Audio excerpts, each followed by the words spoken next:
네, 우리 박홍근 후보자님, 네. 네, 일단 축하드립니다. 그 후보자님, 저 개인적으로는 선배님이신데 제가 뭐 개인적 소견을 여기서 얘기해도 될지 모르겠습니다만 예전에 보좌관 할 때부터 늘 이렇게 모범을 보이신 분 중에 하나여서 열심히 제가 뒷길을 따라가려고 하고 있습니다. 이제 위원장 하시겠다는 얘기? 장관 하시겠다는 얘기? 아니, 그건 아니고요. 예, 여튼 평소에도 이렇게 그 공적인 마인드, 태도를 늘 솔선수범해서 보여주셔서 후배들에게는 늘 지침이 되고 있습니다. 네, 감사합니다. 과분한 평가 감사드립니다. 그 일단 제가 후보님 말씀 중에 네.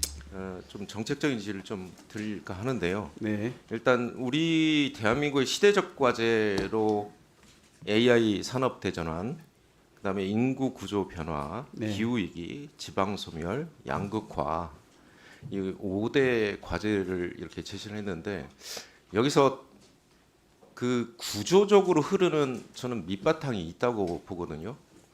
이를테면 AI 속에서도 대기업과 중소기업 격차, 그리고 AI에 적응하는 국민들과 거기에 쫓아가지 못하는 국민들, 그리고 인구 구조 변화도요. 자세히 한번 제가 이따 설명드릴 텐데 잘 한번 살펴봐야 됩니다. 기후 위기도 기후 불평등이라는 얘기가 나오죠. 그 다음에 지방 소멸도 왜 균형 발전이라는 얘기를 할까요? 여기 불균형이 있는 겁니다. 불평등이 있는 거고요. 한번 보실까요? 일단 OECD 자료부터 이게 23년도 업데이트가 안 돼서 현재까지 22년도 자료를 쓰고 있는데요. 우리가 정부 재정 지출, 그러니까 조세 감면이든 예산 지출이든 이 정부가 개입함으로써 소득 재분배 효과 31개국 중에 거의 꼴찌입니다. 꼴찌. 개선율이 꼴찌거든요. 예. 이 최근에 기사 좀 보셨습니까? 이 마음이 아파요. 아직도 대한민국에 이런 가족들이 있습니다. 전기세를 못 내고요. 월세가 밀려서 가족들이 동반으로 생을 마감하는 경우들을 우스하게 봅니다. 자살률 한번 보면 우리가 OECD 꼴찌인 줄 아시죠? 네. 예. OECD 최고죠. 자살률로 따지자면. 네. 근데 여기에 학력을 한번 집어넣어봤어요. 이 보고서인데요. 국내 평균은 15년에 26.5명이었는데 10만 명당입니다. 20년도에 25.7, 좀 줄어들었죠. 그런데 초등학교 졸업 이하를 한번 보십시오. 10배 차이 납니다. 10배. 그리고 최종 학력이 대졸 이상과 최종 학력 초등학교 졸업 이하. 여기에는 배경이 있죠. 구조적 불평등이라는 배경 속에서 이 현상들이 나타나는 거거든요. 지금 2000년도하고 2022년도를 이렇게 비교를 해봤습니다. 빨간색 막대 그래프가 22년도고요. 파란색으로 찍힌 게 2000년입니다. 대한민국 한번 보십시오. 2000년도보다 2022년이 더 올라갔죠. 다른 국가들 다 떨어지는 거 보이시죠? 네. 불평등의 이력 현상이라는 거 혹시 들어보셨습니까? 이게 BIS 보고서인데요. 네. 좀 설명을 드리면 불평등이 큰 사회일수록 어떤 샥이 왔을 때 그 변동이 큽니다. 불평등이 확대되고요. 그래서 이 확대된 불평등을 뭐 정부가 노력해서 그 샥 이후에 경기가 호전되고 회복되고 이런 과정에서요. 불평등이 오히려 심화되는 과정을 겪습니다. 그 데이터를 한번 보시면 경기 침체 이후 소득 계층별 소득 점유율 변화가 있어요. 10% 신뢰 구간 사이에 이제 선으로 돼 있는 게 이제 그 중간이거든요. 소득 상위 10% 소득 점유율을 보면 샥 이후에 2년, 4년, 6년, 8년 지나가면서 점유율이 커지죠. 오른쪽이 이제 올라가는 점유율이 오히려 올라가는 걸 보이는데 소득 하위 50% 점유율을 한번 보시면 10년 지나면서 계속 떨어집니다. 샥 이후에도. 그러니까 경기가 되고 호전됨에도 불구하고 점유율은 더 떨어지는 거예요. 그 성장의 맛을 못 보는 겁니다. 소득 하위 계층들 불평등이 더 심화되는 거죠. 지금 전쟁 추경 준비하고 계신데 우리가 코로나 이후도 한번 보시고 그다음에 이 추경 이후에도 한번 잘 살펴봐야 되는 게 추경의 목적이 어디에 있어야 되는지 이런 것들을 잘 한번 귀감 있게 좀 살펴보셔야 됩니다. 제가 인구 구조 그다음 좀 설명을 드릴게요. 이게 소득 상위 10%하고 하위 10%의 남성 소득 수준별 혼인 비율입니다. 파란색들이 훨씬 적죠. 세대별로. 그렇죠?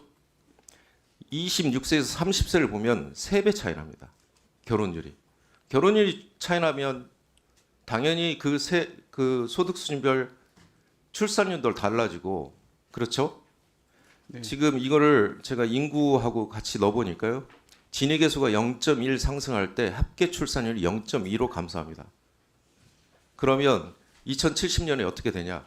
현재 시나리오대로 가면 35세 미만 인구가 542만 명인데 여기보다 더 불평등이 더 심화된다. 시나리오를 집어넣으면 347만 명. 근데 불평등이 감소된다. 그러면 737만 명 늘어납니다. 인구 프로젝션.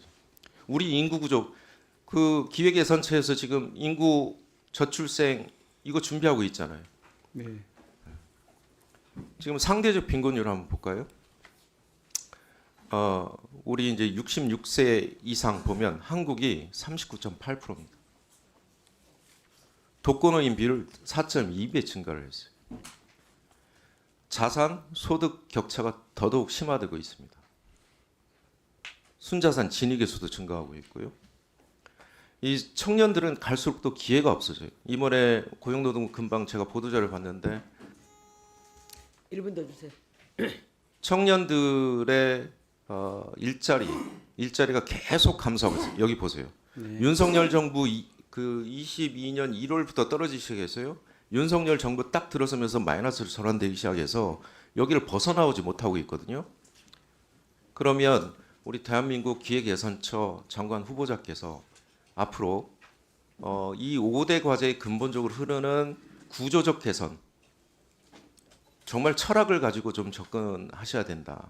그 대한민국 재정 지출이 과연 어떻게 대한민국 국민들의 삶을 보살피고 안아야 되는지 거기에 대해서 방향에 대해서 한번 좀 설명해 주십시오. 네.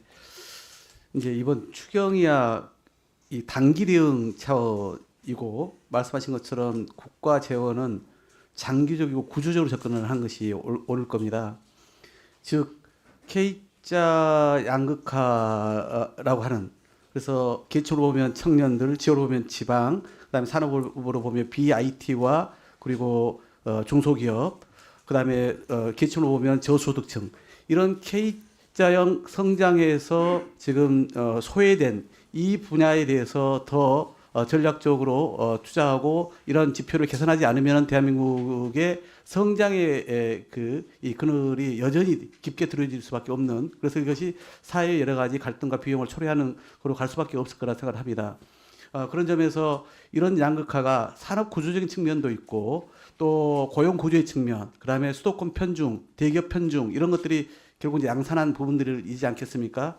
국가의 중장기 전략을 수립한다는 것은 이런 부분에 대해서 향후에 20년, 30년 시계를 가지고 어떻게 재원 투자를 통해서 또 이것과 연계된 정책을 통해서 해소할 것인지를 마련할 과정이라고 생각을 합니다. 그래서 저는 결국은 말씀하신 것처럼 성장과 분배의 선순환 구조를 어떻게 만들 거냐, 그리고 도약의 사다리를 어떻게 만들어 줄 거냐가 국가가 해야 될 가장 우선적 책무이다라고 생각이 들고요. 오늘 제가 모두반에서 말씀드린 거나 또는 오늘 의원님께서 여러 가지 지표를 통해서 우리가 안고 있는 이 정말 암담한 이런 그 현실을 타개하기 위해서 이제는 더 우리가 지혜롭고 전략적으로 접근할 때가 되었다라고 봅니다. 예, 후보자님. 네. 더 시간을 드릴 테니까 지금 그 김영환 의원님께서 말씀하신 전략적으로 네. 그 지표 개선하는 부분에 대해서 그 전략적 지표 개선에 대해서 좀 한 말씀 더 해주시면 우리가 이해가 더 빨라질 것 같은데. 네. 뭐 예. 이제 아까 이미 표에서 본 것처럼 이제 진위 개수 같은 경우도 사실은 우리가 지금 경제 전체적인 그 이 규모 사이즈는 커져 있습니다만은 진위 개수가 지금 OECD 평균과 비교했을 때 사실은 이제 우리가 약간 지금 그 조금 더 그 위 상회하는 그런 상황이지 않습니까?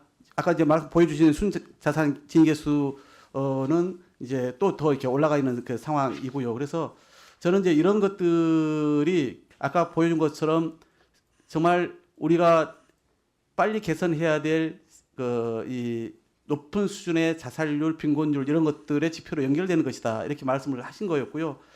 그래서 이제 대기업이 너무 편중되어 있다. 그다음에 수도권이 너무 편중되어 있다. 그다음에 이 IT 반도체 중심의 산업이 너무 편중되어 있다. 이런 말씀들을 다 주신 거고 노동 구조도 너무 지금 노동 시장도 이중화되어 있지 않습니까? 그러니까 대기업에 있는 정규직 중심과 대기업 즉 중소기업의 비정규직과의 이 임금의 이 소득의 격차가 지금 매우 큰 차이인 거죠. 이런 부분들을 어떤 식으로 재원 투자를 통해서 함께 그 간극을 메꾸지 않으면은 안 된다. 그리고 아까 말씀드린 지역 불균형도 지금 균형 성장 차원에서 저희가 접근을 하고 있기 때문에 또 수도권에 너무나 부동산이 쏠리면서 자산의 이 격차도 매우 심해진 상황까지 돼 있기 때문에 이런 것들을 종합적으로 우리가 살펴야지 이 양극화 해소 K자 성장의 그런 우리 근원으로부터 벗어날 수 있다는 말씀을 드린 겁니다.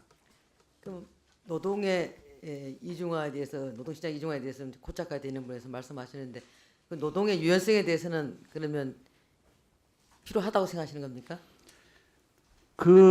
노동시장의 이중적 구조를 해소하는 차원에서 유연성 문제도 당연히 시대의 흐름, 이제는 과거와 같은 노동의 형태를 이제 원하지 않는, 이미 이제는 AI와 그 로봇에 의해서 이제는 노동의 어떤 그런 이 시간과 형태가 많이 달라지고 있지 않습니까? 매우 심각한 앞으로 20년, 30년 후를 내다보면은 이미 노동시장에서 일자리가 과거에 예를 들어서 컴퓨터 공학을 했고 프로그래머들이 지금 많이 줄어들고 있지 않습니까? 이런 부분을 어떻게 대처할 것인지가 국가의 중장기 전략 속에서 노동시장에 대한 개혁의 방향으로 함께 당연히 나와야 된다 이렇게 보고 있습니다. 네, 잘 알겠습니다.